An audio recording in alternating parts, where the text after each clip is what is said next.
हमारे 10th class में बहुत ही इम्पॉर्टेंट टॉपिक है समास। यह 4 मार्क्स का आता है। इसमें हमारा समास है अव्ययीभाव समास। अव्ययीभाव समास जो है इसका पूर्व पद अव्यय होता है।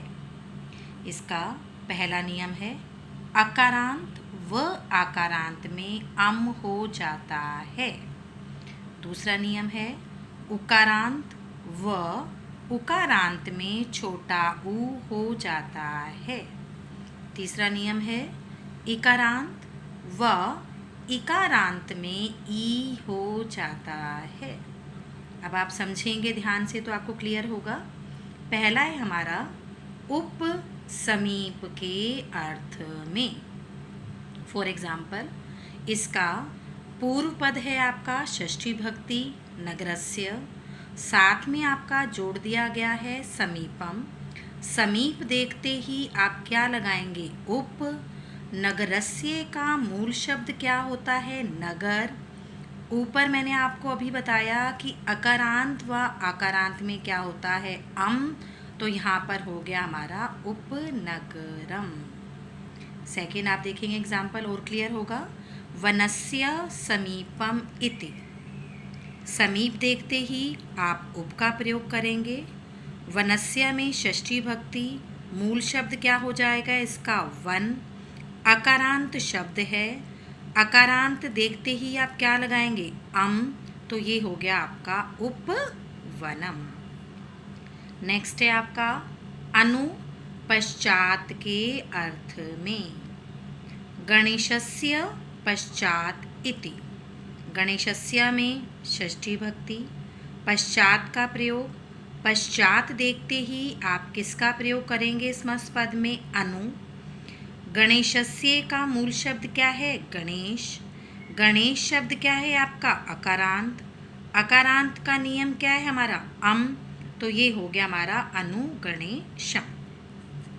नेक्स्ट है हमारा रथस्य पश्चात इति, पश्चात देखते ही आप किसका प्रयोग करेंगे अनु का। रथस्य का मूल शब्द क्या है रथ। रथ शब्द क्या है हमारा अकारांत।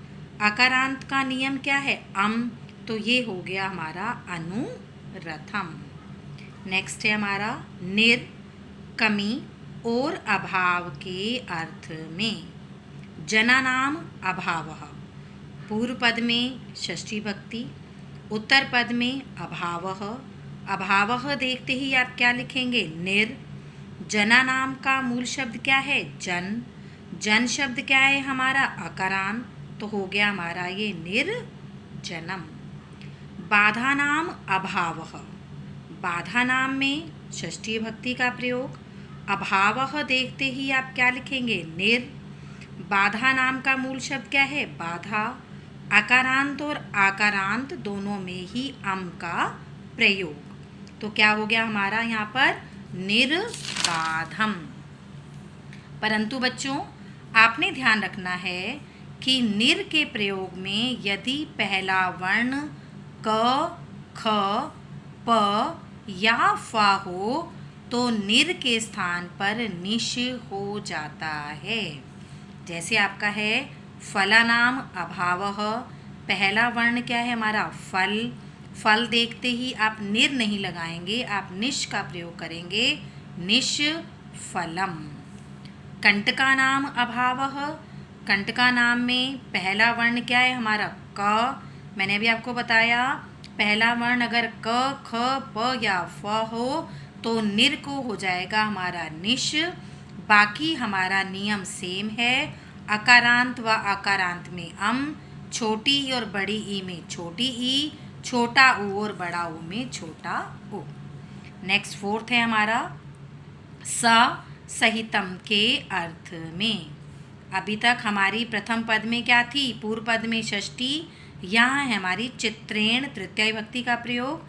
चित्रेण सहितम, सहितम देखते ही आप स लगाएंगे। मूल शब्द क्या है चित्रम, तो आपका क्या हो गया सचित्रम। शस्त्रेण सहितम, सहितम देखते ही आप किसका प्रयोग करेंगे स का। शस्त्रेण का मूल शब्द क्या है शस्त्र।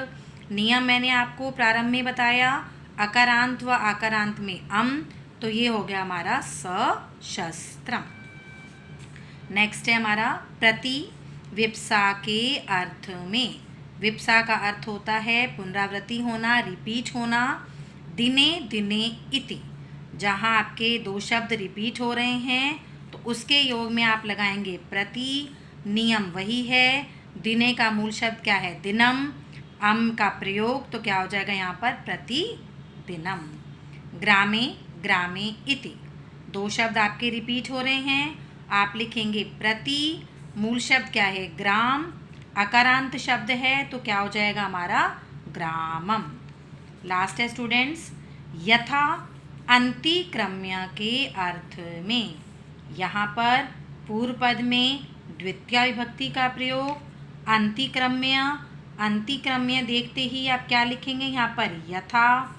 स्थानम का मूल शब्द क्या है, अकारांत शब्द है, अकारांत व अकारांत में अम, तो यहाँ पर क्या हो गया हमारा, यथा स्थानम। नेक्स्ट है हमारा रुचिम अंतिक्रम्य। अंतिक्रम्य देखते ही आप यथा का प्रयोग करेंगे। रुचिम का मूल शब्द क्या है, रुचि। इकारांत व इकारांत में छोटी ई, तो यहाँ पर क्या हो जाएगा, यथा रुचि।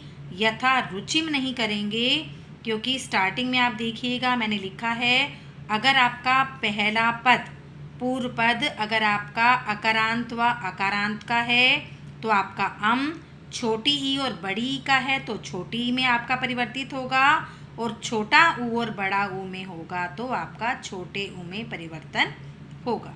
तो ये हमारे अव्ययीभाव समास के नियम है। नेक्स्ट वीडियो में मैं आपसे अगला समास आपसे शेयर करूँगी। आप इसके नियम अच्छे से रिवाइज करिएगा, अच्छे से इसको देखिएगा। धन्यवाद।